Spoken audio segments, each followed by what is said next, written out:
My next guest is co-founder of the Aurora Humanitarian Initiative. The initiative just announced its 4 finalists for its $1 million Aurora Prize, which honors humanitarians who do hard, important work for some of the world's neediest people. This despite the U.S.'s recent cuts to foreign aid across the world. This year's finalists include a woman who has provided care everywhere from Bosnia-Herzegovina to Gaza, a doctor running his hospital amid Sudan's civil war, an OBGYN treating women in war zones, and a physician providing much-needed care in South Sudan. The winner will be announced at a ceremony in New York in November. Joining me now is the co-founder of Aurora, Noubar Afeyan. He also co-founded the biotech company Moderna. Thanks so much for taking the time. Thanks for having me, Jim. So first, you've said so often publicly that you try to focus on local humanitarians doing the work locally because they get the help needed to the people who need it most, the quickest and most efficiently. Can you tell us how these 4 finalists were chosen with that in mind? Sure. This is the 10th anniversary of this prize, and every year we solicit nominations. This year, we unfortunately received 860 of them. And I say unfortunate because we wish that there weren't so many worthy recipients of this. And through a rigorous process that involves about 80 experts around the world, we winnowed those down to 15, which was then presented to a selection committee of 10 members, which include 5 Nobel Prize winners, country presidents, former presidents, and humanitarian activists who help us select down to 3 to 4 finalists and then ultimately choose a laureate, which will happen in November. Does this sort of grassroots, if that's the right word, approach, how does it work better than the old model of top-down, big international institutions kind of landing, helicoptering in to deliver the aid?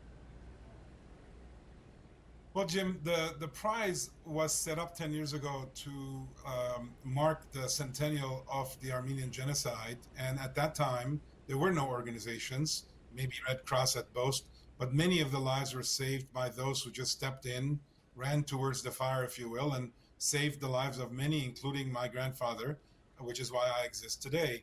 So when it came to marking this, we really wanted to pay special attention to the human part of humanitarian and not the institutional part, although that's very important. And we realized that there are people all around the world who do this work for no particular reason, and they find themselves in a situation where they can help the lives of some hundreds, if not thousands of people, save them, improve them. And we wanted to shine a light on them and enable their work through both financial and network relationships that can advance their work. We think they're a very important global army for good, at a time when I would argue in the last few years, it seems like the humanitarians are winning. People who are inflicting crises, inflicting pain, they seem to be on the rise. So we really thought we needed to increase the humanitarian forces to counteract that. What has been the impact of the U.S. defunding so many overseas aid programs? Have you seen that in the areas where these humanitarian teams are working? Well, certainly the context within which they work benefited a lot from international funding. The U.S. funding cuts have impacted that broadly. We're seeing that in every conflict region, but also many regions where there are no conflicts, where these were conflict prevention approaches. But at the level of the people that we are honoring through the 4 finalists, their work often is below the radar of what the large organizations support. And so in their case, their work's even more needed. For example, one of our past laureates, Dr. Tom Catena, cares for 60,000 lives alone as the only medic in an area in the Noubar Mountains in Sudan. We honored him 9 years ago. In this year's selected finalists, same types of stories where they're lone actors taking care of 40, 50,000 people.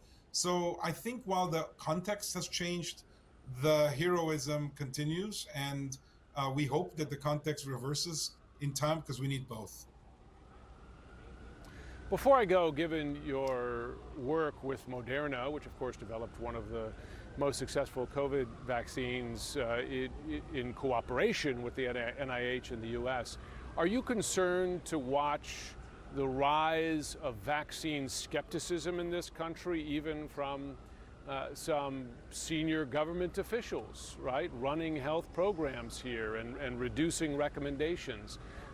Do the public health effects of that worry you? I think, Jim, that what worries me is the conflation between what is fact and what is opinion, and the degree to which that can cause confusion at a time when, in fact, many thousands of people a year, tens of thousands, die from respiratory infections like COVID, like flu, and many others we're seeing in measles. So, yes, I do think that society had been on a steady march of having first-grade science, first-class science drive recommendations, and there seems to be confusion, which we really need to help counteract because people's lives are at stake. No question. Noubar, Afeyan, we appreciate the work you do and, of course, the work of your finalists for the award. Thanks so much for joining. Thank you.